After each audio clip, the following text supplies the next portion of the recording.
বাবা তুমি এখানে একটু বসো, আমি জমিতে কাজ সেরে আসছি। কোথাও যাবা না কিন্তু, ঠিক আছে?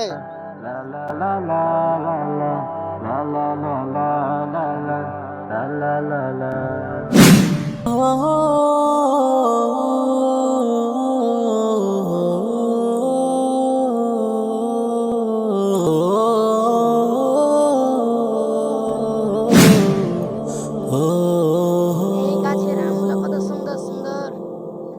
এটা আমগুলা যদি খেতে পারতাম তাহলে খুব ভালো লাগতো।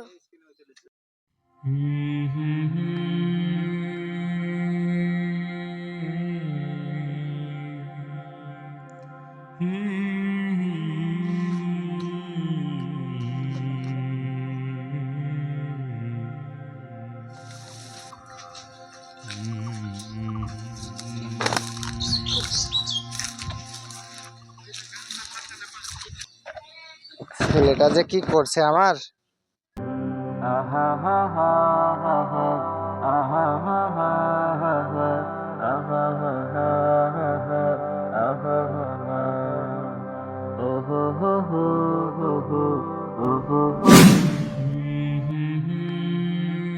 আরে বাবা, তুমি আম কোথায় পেলে?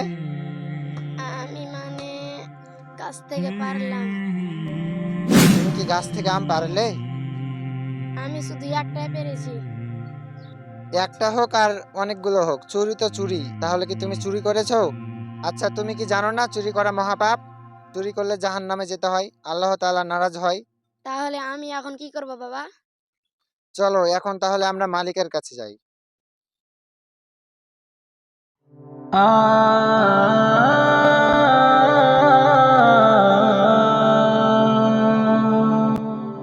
আসসালামু আলাইকুম। চাচা বাড়িতে আছেন? ও চাচা। ওয়ালাইকুম আসসালাম। কি খবর তোমাদের? দাদা, আমি আপনার কাছে একটি আম পেড়ে নিয়েছি। আমি ভুল করেছি, আমাকে ক্ষমা করে দিন। আচ্ছা, কোনো সমস্যা নাই। তুমি সত্য বলেছো, এটাতেই আমি খুশি। যাও, আমি তোমাকে ক্ষমা করে দিলাম।